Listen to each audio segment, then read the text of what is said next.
All right, you're listening to Revolution Rampage. I'm Omar. I'm Zach.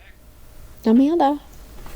And we are, can we even call it quarantine anymore? Like, I don't even know what this is anymore. Like, I'm going back to work, and, like, there's people, I'm wearing masks at work. Everyone's wearing masks at work. It looks like a damn pediatric ward, but, I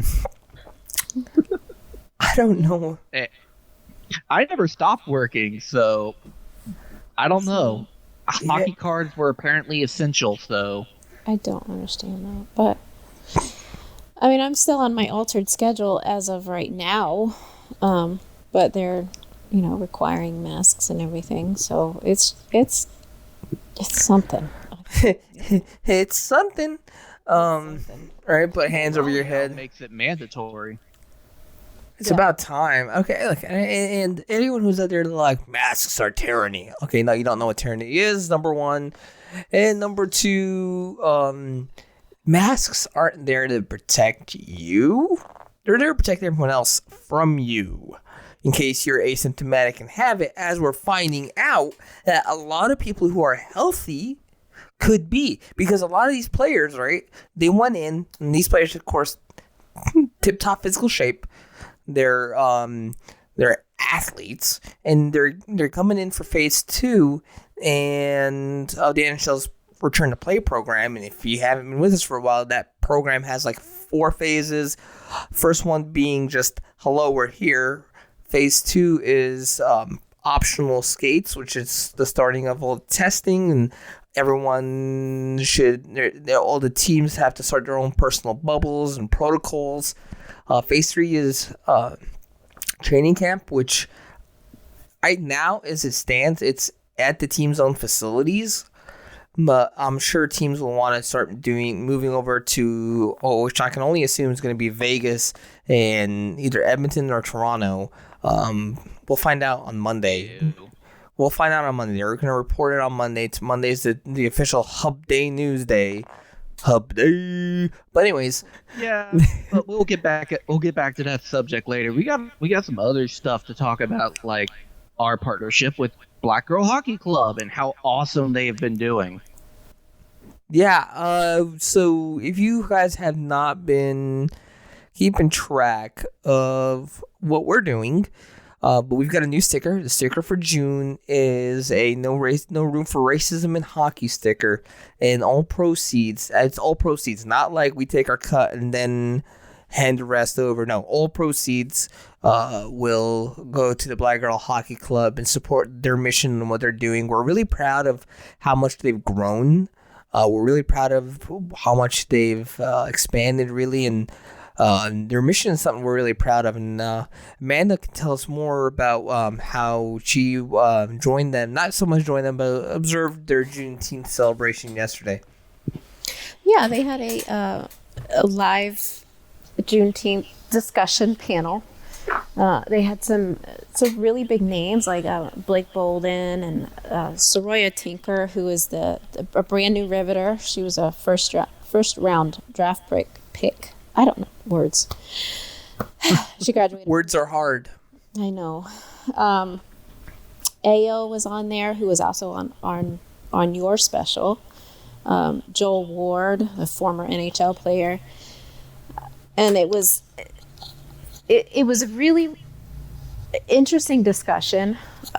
It struck a couple of notes for me. Having a daughter of color who plays in this area, and maybe it's the fact that she's so young, we haven't experienced racism in hockey as of yet.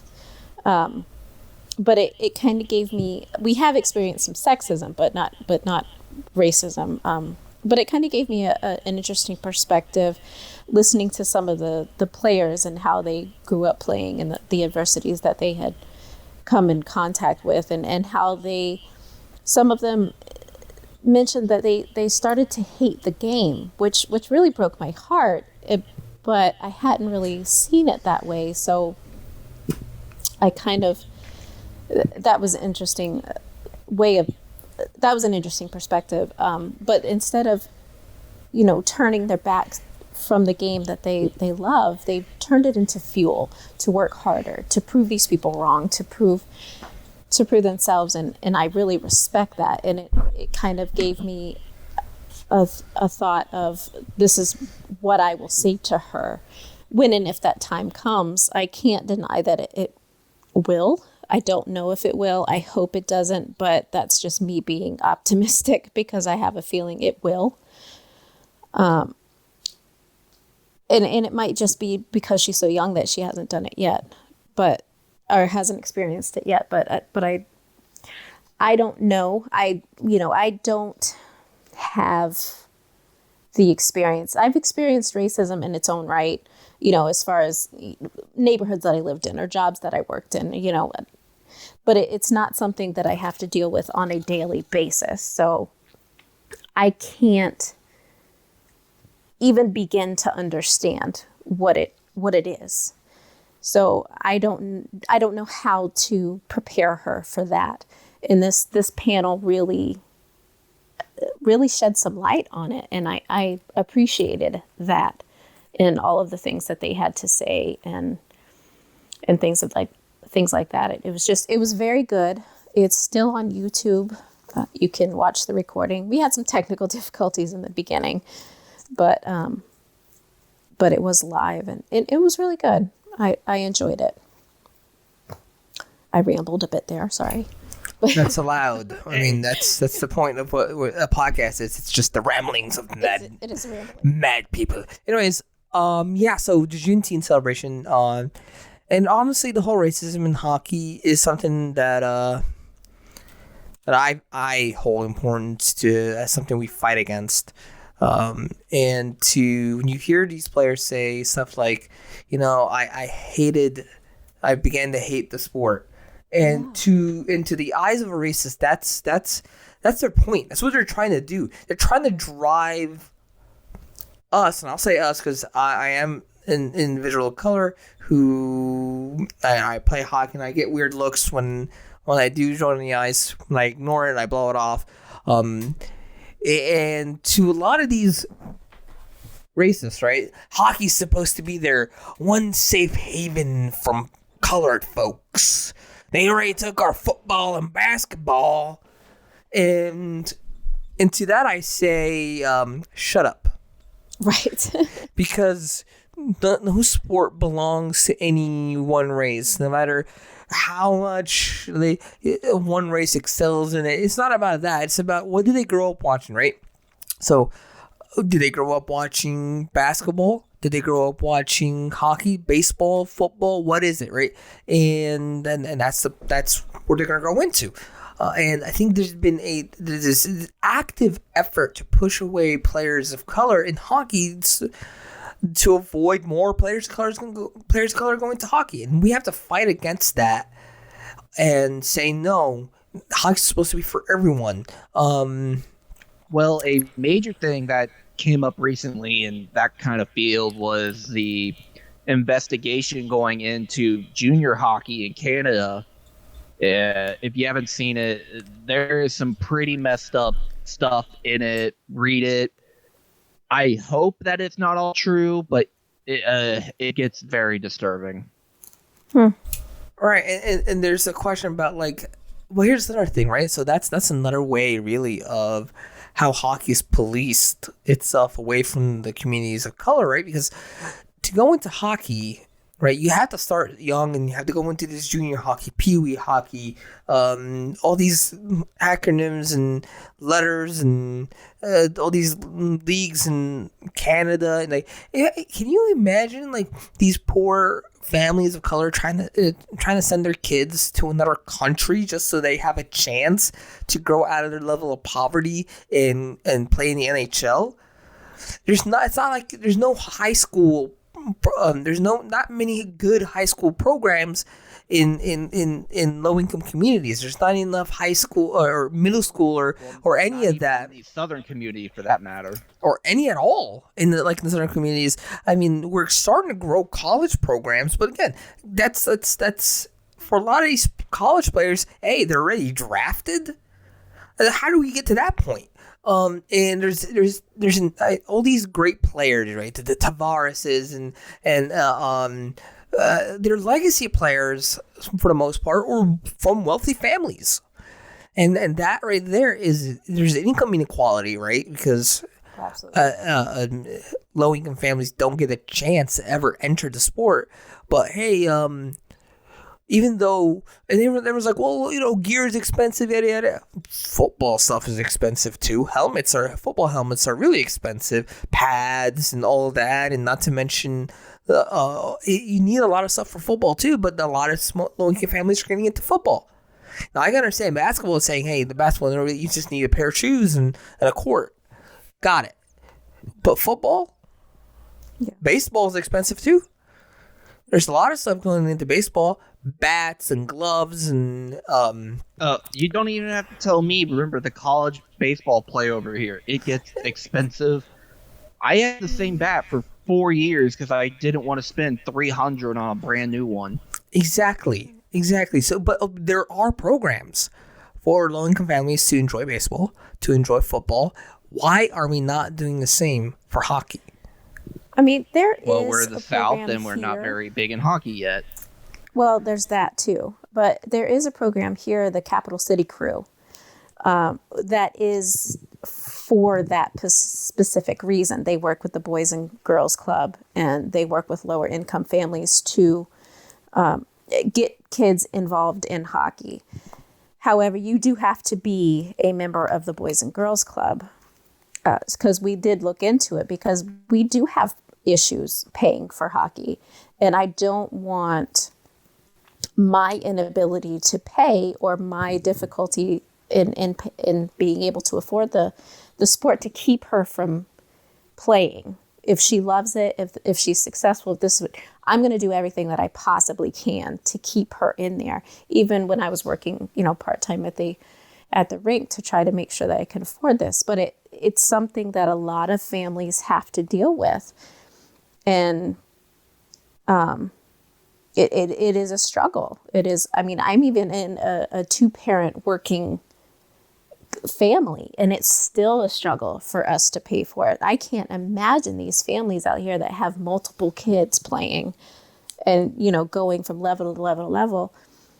We're looking into hopefully her getting into the girls' junior Hurricanes. And I'm looking at these fees for the league, and it's thousands of dollars. And these travel, and then you add travel on top of that. I mean, I don't know. I don't know how I'm going to do it, but I'm going to do it. I'm going to make it happen. But it's just... Good luck to you, Rayla. Huh? Good luck to her. Yeah. Because we'll talk about the junior girls a little bit later, because there's a neat connection there. But there's it's an obstacle that a lot of families face. And, and we're talking about players of color and it, being seen as a white sport.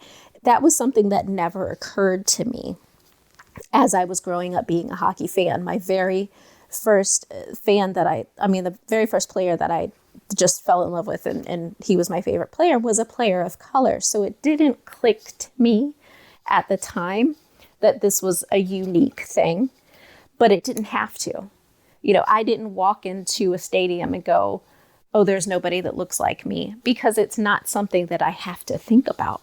It's not something that I, it occurs to me. So it really struck me later in life that this is a thing. And people really do think that way, that there are racist people that are out there like, well, we don't want them here. And that I don't understand that concept, but that does blow my mind. As time goes by, that hopefully that sort of mentality just goes away.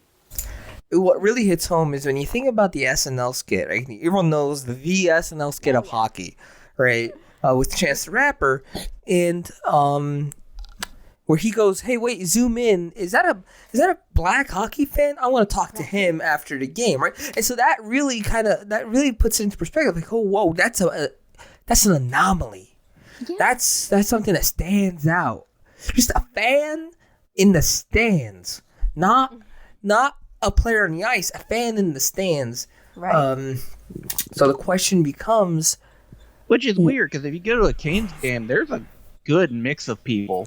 right? Yeah, what I'm saying is socially. I'm talking about as a social construct. There's a strange disconnect between the community of color and hockey that we need to fix. Yeah, I mean, and then if somebody runs into somebody, a person of color, and they say that they're a hockey fan, there's that moment of, oh, well, that's cool, you know. But I mean, not me, I don't care, but there are people who would see that as strange. You know, there's people that would go, oh, I didn't even assume that you would like hockey. Because there's the that only thing I would mindset find that black strange people is don't like. anybody who would watch cornhole on ESPN. Yeah, there's that too, but you know what I'm saying. It's like there are people who make the assumption that black people don't like hockey. You didn't have to go after a fan base like that, Zach, right? A lot of our listeners like that cornhole stuff, and you didn't have to attack them like that. I think they deserve an apology right now. What is your thing against cornhole? Yeah. What you got against cornhole, Zach? Huh? Apologize. Gosh, I'm not going to have a cornhole gate on this podcast. Okay. Oh my God. I apologize to cornhole, but I'm not apologizing to the Korean Baseball League because they're freaking awesome. They put freaking stuffed animals behind home plate to be on camera. How awesome is that? Okay, the NHL did that. They have to. Come on. I mean, as the players need someone to play for, it might as well be the Care Bears. Yeah, but they just can't get an cheer. army of Stormies to go behind our goal. Like whatever goal we're on, there's an army of Stormy dolls. No. Every hockey team, right? Every hockey team can get to choose who sits in like their end of the ice, right? There could be like cutouts of, because imagine like if the league did something really cool, which is, hey, it's gonna be some way to make money, right? Hey, if you want a cutout of you to be placed in the seats, then donate to X, Y, and Z, and then some of the costs will go to printing out a cardboard cutout of you and will be placed in the seats, so that way you can be there, quote unquote, during the games. So they raise a little bit of money for charity, and they do a lot of good. I'm just saying, there's opportunity there. I mean, I would pay for it, wouldn't you? Yeah, that'd be fun. Depends on how much. Well, I mean, it doesn't have to be, I mean, think of it like if it's the price of a seat, right?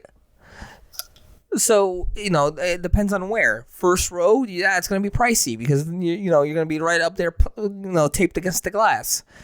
If you move up the rows. I would pay seat prices for me not actually being there, but if they're going to raise it's something I would pay for. But I mean, imagine. Well, it's not going to be the money is going to go to charity. Is the way I envision this going, right? Where the money For goes. the Canes, it would probably go to the foundation, the Canes Foundation. Right, Canes Foundation, or if it might be run by the whole league, right? Because or Vegas, or whoever hub city's there, right? Because they're the ones who are going to have to put up the cardboard, right? So whatever local charities or whatever. I mean, there's an opportunity to do good with money for those who have it. Omar, if you get a cardboard cutout, it has to be a picture of you with the helmet on. No, I was gonna say the one where I'm like cussing out the refs. Yeah. Yeah. That's Amanda's. Yours has to be the rainbow hair. Oh, absolutely. Yeah. I love it. Yours, you Bring can that go back, for Amanda. Bring back the every rainbow pride. hair. Every pride. And for you, Zach, you're gonna go full Deadpool, hockey pool. Oh, gosh. Either that or the Godzilla mask, which will be funnier. I think the Godzilla mask would have players going, wait, was that Godzilla in the stands? And then they could play like overhead cheering out of the speakers, so that at least there's some sound. That's what the English soccer teams are doing. They're putting in FIFA sounds into their stadiums. That's awesome. And if the league wants to make a little bit of more money, right, and also advanced technology, put in a 360 camera, or at least a 180 camera at the edge of the ice, and then stream to people who have VR sets. Stream the game so you can watch and hear the game as if you're sitting right at the edge of the glass. How sometimes they have cameras set up on top of the edge of the glass. You put a one of those Samsung 360 cameras, right? The streaming versions, and you stream 360 view of the arena, and then you let people plug in with their headsets and watch in. I'm just saying, there's technology and stuff that we can be doing. We're giving the NHL ideas that we're not getting paid for. Right. I'm just saying, I'm hireable in about a year, NHL. But they are going to broadcast the games, though. Yes, I mean, they are going to broadcast it. Yeah, it'll probably all be on NBC Sports and NBC. Hopefully. So it won't be like Fox and stuff, unless, I don't know, because they're talking about broadcast, having ESPN's trying to buy out the rights. We'll see what happens. There's still a lot of time between here and there. Let's talk about these players testing positive for COVID, because a lot of these Florida. Well, you got Tampa Bay had a bunch of players test positive. The Coyotes did as well. The only player named, which I think is a HIPAA violation, really, but the name's out there, so I'm going to say it. It's Austin Matthews, who tested positive. Again, this is all asymptomatic positives, and it could be false positives, because that does happen, but better safe than sorry. That bugs me is when they announce, 22 people tested positive. They never say did they show symptoms? Were they asymptomatic? Well, I mean, if they showed that. Well, they're going to be asymptomatic. If they showed symptoms, then they're not needing to be tested. They need to be hospitalized. Right. Or just quarantined. Right. So they're absolutely, because again, if they're being tested by the team, then they're asymptomatic, right? Because they're feeling okay, and then they go in, they get tested to see if they can come on the ice, and the tests come back positive, and they're like, oh, I didn't know. So they're probably I'm gonna tell you 99% they're asymptomatic and they're not showing symptoms, just out of a logical state. But they're not all players. These guys are some staffers. There are a total right now of 11 players who have tried to go into the phase 2 and that test positive. But a lot of teams like the Carolina Hurricanes have opted to push back phase 2, so the Canes are not are all really, they have access to ice on their own. Like a couple of the guys in Europe, I know, like Aho and stuff, they're skating on ice in Europe right now. It doesn't force you to come back. Yeah, but they did put down the ice in PNC, so maybe this week. So I'm curious of why, though, because it costs a lot of money to turn on the lights at PNC. Why put ice at PNC when the Wake Community Competition Center is going to be ready in a month. Less than a month. And if not there, then Raleigh Center Ice should have been your backup. It costs a lot less money to turn on the lights there.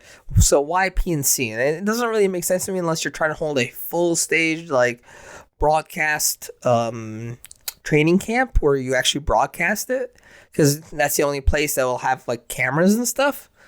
Well, I mean, but Wake also, might, because they're installing stuff. Yeah, but it won't have a full Fox Sports broadcast studio. Yeah. Yeah, but I mean, at PNC, that's where their training stuff is. That's where, their locker room is, and well, the locker room should have been emptied out. Well, I'm just saying it's Wake County's like a home base. Yeah, but Wake Community, you can go in there and take your stuff and then go somewhere else. Or have someone bring the stuff to you, just like you would at an away game. Right. And the Wake Competition Center is supposed to be their new home. I think the gym's already been built too. So I mean, I don't. I'm trying to comprehend why on the interior design stuff. From what I've been seeing on social media, NC State's been painting their locker room. The Hurricanes have been doing all the fancy ins and outs of theirs. Yeah, and like I said, they've delayed it. I mean, it's going to be interesting to see how they go through this. Right now, phase 2 is just simply skate. Just skate. It's not, you can, there's puck and stick, but there's no actual training. It's only players allowed, no staff, no coaches, nothing.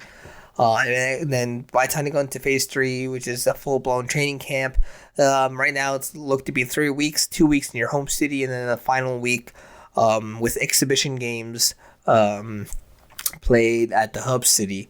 Some Canadian teams or some teams might not even do a training camp in their host city or anything and just skip all that and go straight to the hub city and start there. We'll find out what the hub cities are tomorrow. I'm telling you right now, it's going to be Vegas and Toronto. Just because the amount of available ice and the ability to create bubbles will be easier in those two cities, I'm assuming. Although numbers in Vegas are going back up and numbers in Toronto haven't been the lowest. It is a big city. Detroit East. So yeah.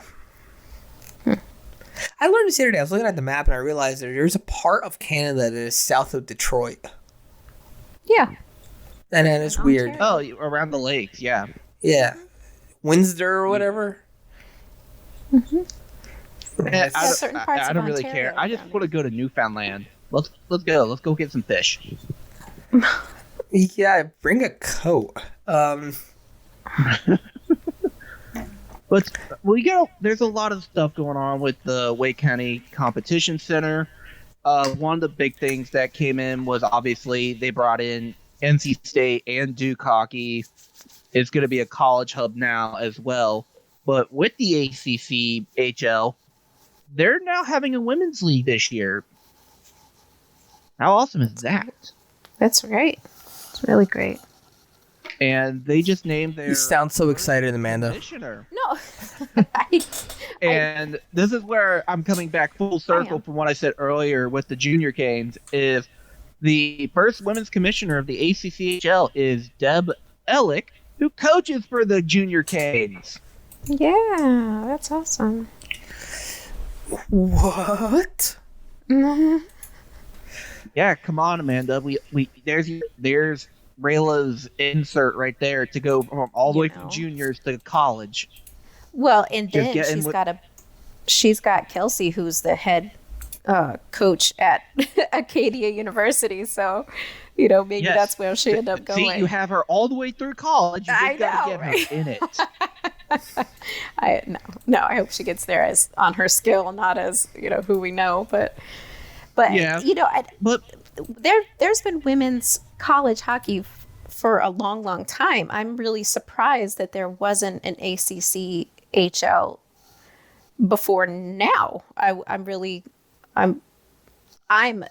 thought that it was already a thing, but it's becoming more of a thing. Yeah, that's great. I mean, that's fantastic. And there's going to be 5 teams in the league this year. So it's NC State, Virginia, West Virginia, George Washington, and Georgetown. So there's going to be a good amount of travel in there. Great. That's great. That's fantastic. I love that NC State's in there.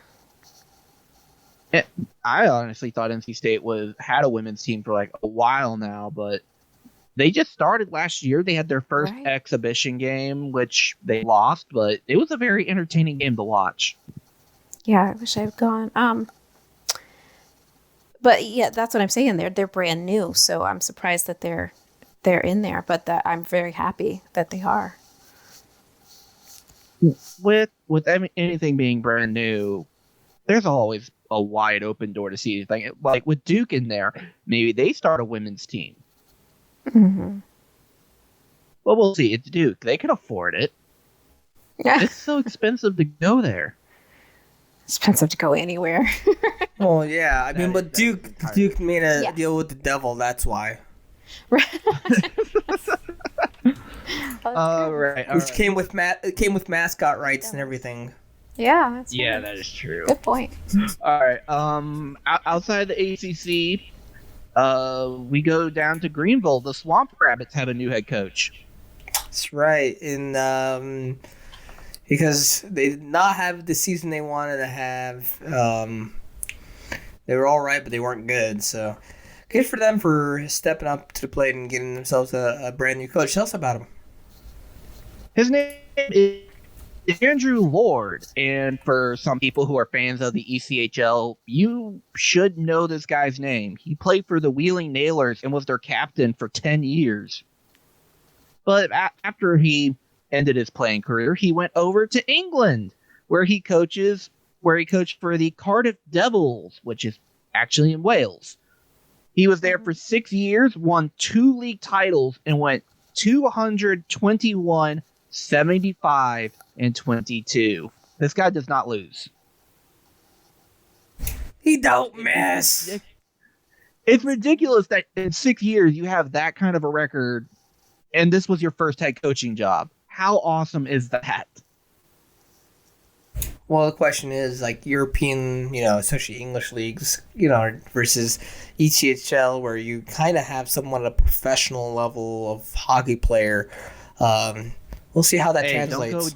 Don't go dishing stuff on the English leagues. Our boy Pat Dwyer played over there. I'm just saying, like, if you're gonna, will his English translate? Oh yeah, go on to play ice. Is he yelling at me? God. Why? It's the new Mike Myers, I swear. Oh my goodness. But no, good. Best of luck to Coach Lord and the Swamp Rabbits when the ECHL does return next season. We don't know yet. We don't know when the minor leagues are coming back. ECHL, AHL, SBHL. We're not sure right now. The Marksmen are doing their end of season gear sale, so they're not really sure how long they're going to keep running it for. So by the time you hear this episode, it might be over. Whoopsies. But if not, head down there. I think they're doing an online one like throughout this week. So keep out on that on their social media. Yeah, so they're doing a lot of gear, jerseys, sticks, stuff like that. I've gotten some of the stuff from a year ago. I got a hockey bag and some hockey pants and socks and stuff that I use. So not bad quality stuff, but of course they gotta move on to next season's gear, and there's a budget for that, so they gotta sell off the old stuff. What else we got? There's a lot going on in the world of hockey. We got the Stanley Cup anniversary. That happened. That's right, the anniversary of the 2006 Cup, which comes around every year. Where were you? It just comes around every year. Really? It's a holiday for us Caniacs. We got to celebrate. But we got it before Washington, so that's something. Comes around every year. And then former Carolina Hurricanes player Kevin Adams is now the general manager of the Sabres. How did I also want to bring that up just now? I think we thought Stanley, who doesn't have a Stanley Cup, and brains immediately went the Sabres. Oh yeah, didn't they get a new GM? Oh yeah, wasn't that one of our guys? That's how my brain just clicked there, and I'm pretty sure yours did the same. Yeah, but the cool thing is Kevin Adams, like, he admits, like, his work ethic and all this stuff comes from one person. It comes from Brind'Amour. Yeah. And then on social media after he said that, everyone just started going, how is Brind'Amour not in the Hall of Fame? Yeah, that was a big thing. Well, they're actually, so here's interesting. They're actually going to vote on Hall of Fame class of 2020 here in 3 days. So hopefully they better vote Brind'Amour. Look, Robert Brind'Amour has more points than all but 5 names who are eligible for that class. So he's got to get in this year. Come on, 2020, give us a win. Give us something. Jeez. But going back to the Sabres, right? And Kevin Adams, I'm not how bad they are. Look, I love Kevin Adams. I really hope he does really well. And he proves everyone wrong. But is he the right choice as a general manager, a guy with no experience? Is he the dude who's gonna fix this team? Even Don Waddell had like a Thrashers. previous experience with Thrashers and stuff. Like, is Kevin Adams gonna be the guy? Hopefully. If not, the Baguldas are gonna have a lot to answer for. The question is, are they really? Because a lot of people are saying that the Baguldas are blowing off the Sabres in favor of the Bills and stuff. They own both teams, and And you know what? No family should have that much power in the sport over the sports of a single city. But here we are. Well, look at Eugene Melnick and the mess that he's getting in up there. Well, that's a different story completely. But yeah. But so here's who I want to bring up with the Sabres. You gotta feel bad for guys like Jack Eichel, who really are good and one of the best players in the league, and is kind of tossed aside because of the fact that he can't make the playoffs because of the team around him. I mean, think about Jeff Skinner. He's been in the league for a decade and still hasn't made the playoffs. Do I have to feel bad for him?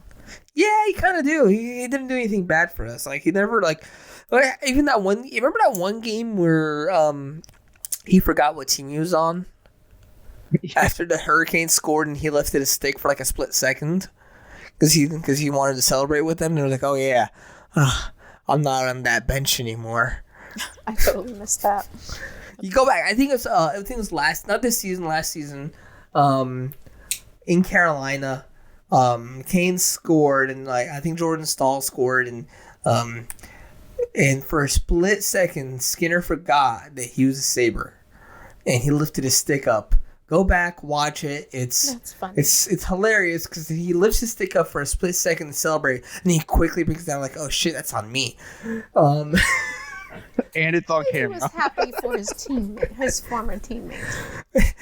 But you see it in his eyes, like he lights up, and then it immediately gets extinguished. And That's too funny. So you have to feel bad for him. He's trying. He's a good player. He doesn't deserve a lot of things like that contract. But anyways, or a 10-year playoff drought, because we want to see what he can do. But yeah, he's got a ridiculous playoff drought since he got drafted. He's never made the playoffs with the Canes, and he got traded this season right before the Canes make the playoffs. So, and because he wanted that contract, he got that contract, but now. Well, I mean, people deserve what they want to get, right? And if they'll fight for what they want to get. And now, if you don't get it, you don't get it. If you do get it, you got to roll with what you get. Yeah, it's a strange world out there for hockey. A lot of so strange. But yeah, it's gonna be different. Next season is gonna be interesting. I'm surprised the NHL, with the whole restart thing, isn't doing what MLS and the NBA are doing. Drugs? Let's go play at Disney. Oh. Orlando. Drugs?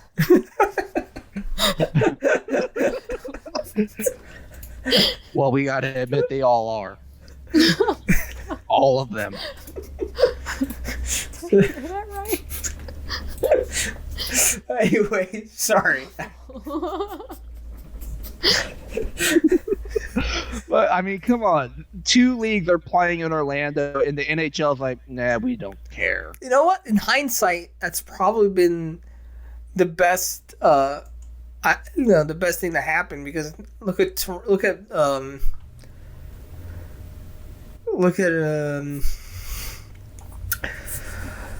how bad Florida's doing with their numbers. They've had some of the worst high cases. Now, granted, a lot of these numbers are coming from a ridiculous amount of people going to the beach for Memorial Day. Now, 2 weeks later, they're all showing symptoms. So, yeah, we shall see. Plus, you have all the protest numbers that haven't came in either yet. That'll raise the numbers too. Yeah, I've been hearing arguments of, they're testing more. That's why we're getting more positive cases. Well, that's okay. That's ridiculous. A couple things. But they're finding more Ridiculous. positive cases by doing more testing. So how's that even an argument?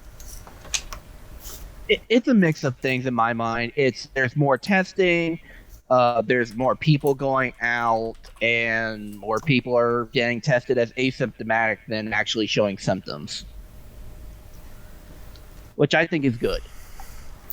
I'd rather somebody be asymptomatic than actually getting someone sick, because who's to say that like 90% of the country isn't asymptomatic at this point? Okay, I'm gonna say something. There's a lot of gaslighting going around this coronavirus thing where people are told to not take it as seriously. I've got comments saying stuff like you're scared chicken following the media's orders. What the hell?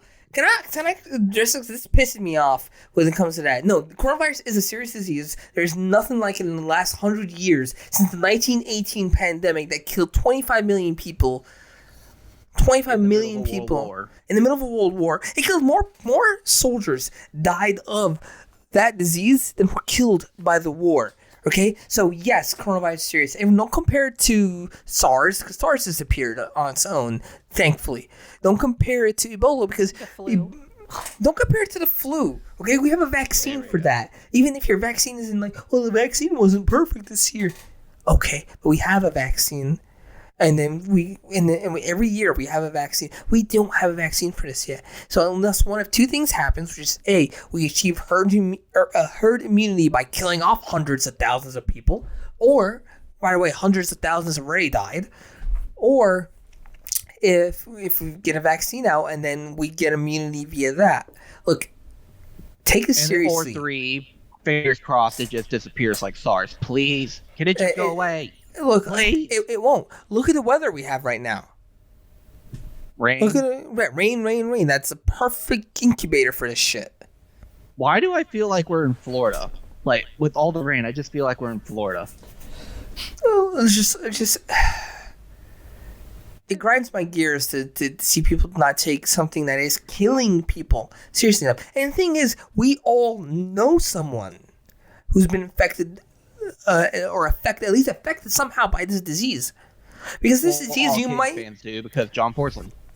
I mean, no, he had a scare, but he wasn't actually. He never tested positive. But I'm saying, affected, though. Yeah, but I'm saying like people who like their entire lives turned upside down. But I'm not talking about because you can't go to the game. I'm talking about like losing someone.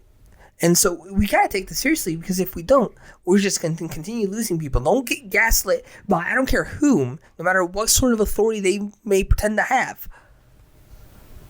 And I'm done with my rant. Okay, good. Man, Amanda got a rant. I got a rant. You got a rant. Where's my rant? I didn't rant. I just rambled. I'll give it on the next episode. I don't know. So wear your dang on masks. It is not tyranny. Fun with it. It's not tyranny. Coming, like Omar could wear his Boba Fett mask. Just have fun with it. Look, that's not tyranny. I've lived in an actual country of tyranny. Okay, where there was I lived in Egypt for several years. That's tyranny, where you can't even say anything bad about the president because the secret police will come down and burn down your house. That's tyranny, not wearing a damn mask. So wear your masks. It is not, and then, it's a piece of fabric, people. Right. Well, now that Omar has had his moment, I think we're ready. All right, breathe, Omar. We're good. Come Come on, Omar. Calm. Go to your meditation corner. All right, I'll be back. Sounds lovely. So moving on. Well, while he's gone, what's going on? Can we talk about this? Go ahead, but I want to talk about this whole thing. All these teams are now turning their it's a Facebook or Twitter thing now where they're taking player pictures and putting them into face app to turn them turn the men into women. No. I'm still waiting to see if not another one of I those. have to. It's great because you have to stop. I feel like we just gave Amanda an idea. Like she's gonna do it on her own now. You should. I don't know how, You should. I need a picture of Dougie. Just download the face app and then take all their pictures from like the NHL website and then run it through it and then just turn to the gender swap thing and. Oh, that would be amazing. And, I mean, okay, what a dream. Bog or Dan, we both know that you listen to this pod. Make it happen. It's so funny. I can't wait to see it. All right. Because the Devils I'm looking at the Devils one and God, PK Subban looks like a younger Oprah. It's great. I mean, yeah. Oh my God! Imagine if they tried to do that on the mascot. I don't think that would work. I think it has to have a human face for that to work. Yeah. Are you sure about that? Yeah, I don't think you can put it on. Yeah. Oh my goodness! I know I've done a similar one with myself, and I look exactly like my brother. So I think it's effective. Oh no! I don't want to look like my sister. No. So funny. I don't want to be 5'2". Oh God. I don't think it changes your height, dear. Yeah. It's just your face. Just your face. All right. But it is Father's Day. Happy Father's Day to everyone who has young ones, if it's the human or pet kind. I don't judge. The fur babies. The fur babies. So, yeah, what were you going to say, Zach? Before I went into I don't know. I lost my train of thought. All right. I think we've covered a little bit of everything. Yeah, we'll see how this goes on with Phase 2, Phase 3. We'll see if we get hockey. If we don't, we don't. If we do, we do. But the important part is to protect everyone, including to protect players and their families. I'm still on the side of just letting the season go and starting new next season. But the further we get into summer, I'm starting to agree with you, Amanda. Well, here's the thing, though. We won't start next season normally regardless, so might as well try to salvage something out of this. Nah, I don't agree. I just say just let it go. Give it time. A delay start for next season is fine. That way Double Stanley Cup. You know more that things are safer, and it just move on. I mean, it just seems like a waste of resources right now. Yep. I think that does it for today. What do you guys think? Yeah, I think we're good. Before we head off, Patreon is www.patreon.com/RedvolutionR. That's all one word. Check us out there. Go to revolutionrampage.com. Check out our website.